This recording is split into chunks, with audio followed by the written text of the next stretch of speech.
Hey guys, Chris Bianco, Wycott Realtor, Civic Center, Old Town Scottsdale.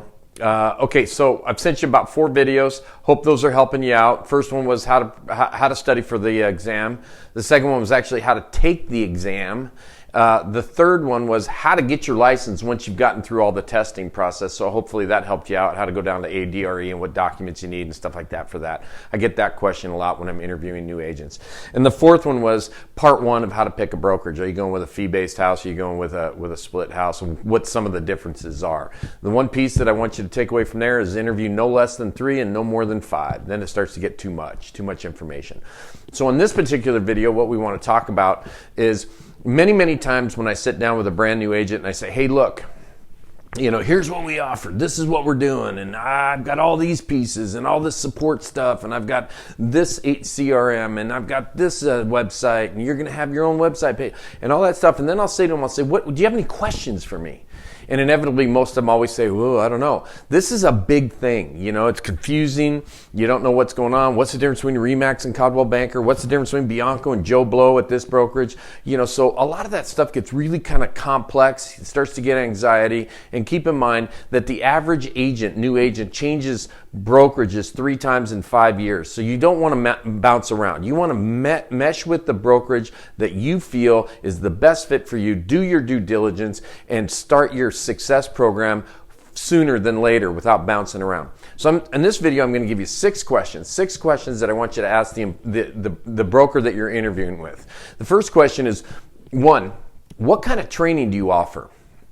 Keep in mind that most of these big box and franchise brokerages, we have our entry-level training. And at Wycott here, it's called Fast Track. I'll put you in Fast Track and you do about 3 weeks of training on that, 3 times a week for an hour, whatever it is, a couple hours. Every brokerage out there has that entry-level, brand new agent training platform, okay? Whether it's Keller Williams or Remax, we all offer that. Okay.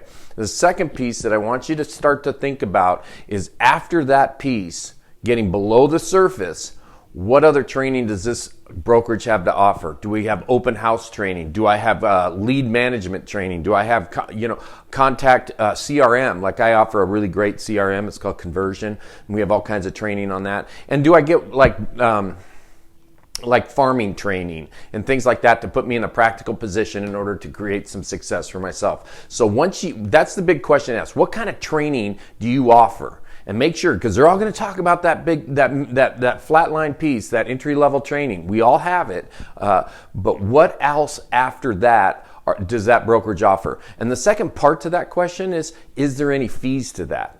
What does it cost? Okay? For me, it doesn't cost anything. Okay, the next question I want you to ask that brokerage or broker in the interview, when you're interviewing with brokerages, is when the training doesn't work, what kind of support do you offer?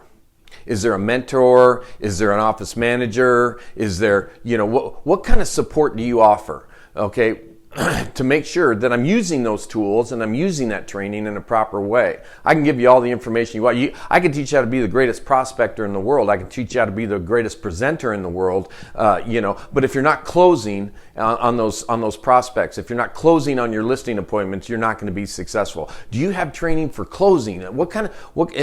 So when it comes back to it, what kind of support do you have if when I'm into there and I'm doing all that training and I'm doing all the tasks and I'm doing all the activities it takes to be successful, but I'm not successful, what kind of support does this brokerage offer, or you as a broker? Okay. The third question that I would want you to ask, or I would want to be asked in an interview, is what kind of mentorship do you have? Okay, so let's say, for instance, I'm in this deal for 3 weeks. I've been running around. I got a buyer. I got him in the car. What kind of, is there, now what do I do? I need a mentor. I don't know what I'm doing. I don't know how to fill out a contract, or I don't know how to, search the MLS, or I don't know. So a lot of these 100% houses, they'll offer a mentorship. Well, you'll owe that mentor a split on your commission or something. You owe them a piece of your commission on that. But what you want to know is there somebody I can shadow? Is there somebody that I can hang out with for a week or so and watch how they do it? A top producer in that office that'll let me kind of tag along so I can see some of their habits that keep them in success. So do you offer a mentor program? Okay. The fourth question I want you to answer, the fourth question that you should answer is, can I do open houses for other agents? That's a really big piece. It's one of the tried and proven methods of gaining buyer leads is open houses. Now let me tell you something. Open houses work if they're done properly. They don't work if they're not done properly. So can I work open houses? If you believe what the National Association of Realtors came out with an article last year, if you believe the information they came out with, they said, hey, look, 71% of open house visitors will do a real estate transaction within 6 months. So with that being said, if you get 10 people in that open house, you get 7 decent leads, theoretically. So can I do open houses and start prospecting through open houses on listings that you don't have, that another agent in that office has? Of course I do. We're a team game over here. The fourth question I want you to ask your broker in the interview that you're looking at is, where is this brokerage going? What's the short-term goals and the long-term goals of the brokerage? Now, there are some brokerages out there that they add a few agents as they lose a few agents, and they add a few, and they're just kind of coasting, and they're kind of staying above water, and they're doing their thing, and they're just doing, nothing big. Then there's brokerages that have game plans, and they're looking to expand their business here, expand their business there, or do some different things. So it's always a good idea when you're working for a company, what direction is that company going in? So short-term goals and long-term goals. That's question number 5. And the sixth question, the last question I want you to ask, is what can you expect from your broker? This is the biggest piece. In one of the earlier videos I sent you, I said the number one reason why an agent stays at a brokerage is because of their agent-broker relationship. The number one reason why an agent will leave a brokerage is their agent-to-broker relationship as well. So it works both ways. It's hand in hand. So here's what I want you to do. Think about what your requirements are. What are you going to need out of your broker? Do you need to see him every day? You're going to ask him a bunch of questions? If that's the case, can that broker provide that service for you to make you successful? If he doesn't have the time, or he's not in town, or it's some kind of office manager, or we've got, there's layers of management and you got to go up the chain. What can you expect from your broker and what your needs are? So those are 6 questions that you should be asking in your interviews when you're interviewing brokerages for employment.